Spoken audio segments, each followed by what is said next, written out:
আসসালামু আলাইকুম everyone, welcome to my channel everyone. আজকে চিচিঙ্গা দিয়ে মজার একটি নাস্তা তৈরি করব। এই নাস্তাটা আপনারা আবার ভাত দিয়েও পরিবেশন করতে পারেন, আর বাচ্চারা তো খুব পছন্দ করবে, ছোট বড় এক কথায় সবাই খুব পছন্দ করবে।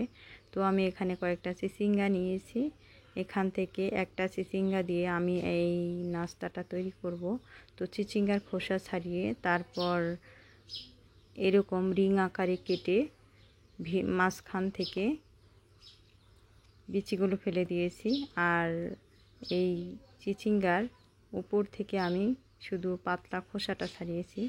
এরপর এখানে আমি আলু নিয়েছি, আলুগুলোকে ম্যাশ করে নিয়েছি, দেখতে পাচ্ছেন। তো পরিমাণ মতো একটু লবণ দিয়ে নিয়েছি। এখন এখানে দিচ্ছি হলুদ গুঁড়া এবং মরিচ গুঁড়া, ঝালটা আপনাদের পছন্দ মতো দিতে পারেন। আর দিচ্ছি পাঁচফোড়ন গুঁড়া,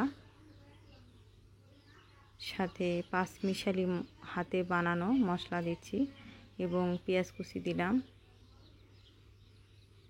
এখন দিচ্ছি আটা, এখানে আলু যতটুকু আছে ততটুকু সম পরিমাণে আটা দিলাম এবং চিনি দিলাম। এখন এই উপকরণগুলো মিশিয়ে নিচ্ছি। আপনারা চাইলে এখানে 2-3 চা চামচ পানি দিতে পারেন। তো চিনির থেকে কিন্তু প্রথমে এমনিতেই পানি ছেড়ে দিবে। আমি ক্যামেরা অফে 2 চা চামচ পানি দিয়েছি। এরপর দেখতে পাচ্ছেন যে চিচিঙ্গার যে রিংগুলো তৈরি করেছি সেগুলো ফ্রাই প্যানে তেল দিয়ে গরম করে চিচিঙ্গাগুলো বসিয়ে দিয়েছি। এখন এই চিচিঙ্গার যে রিংগুলো আছে সেগুলো বসিয়ে দিয়ে আমি এই আলুর যে বেটারটা তৈরি করে রেখেছিলাম সেগুলো মাঝখানে বসিয়ে দিচ্ছি। এরপর নিচ পাশটা যখন হবে তখন উল্টে দিচ্ছি।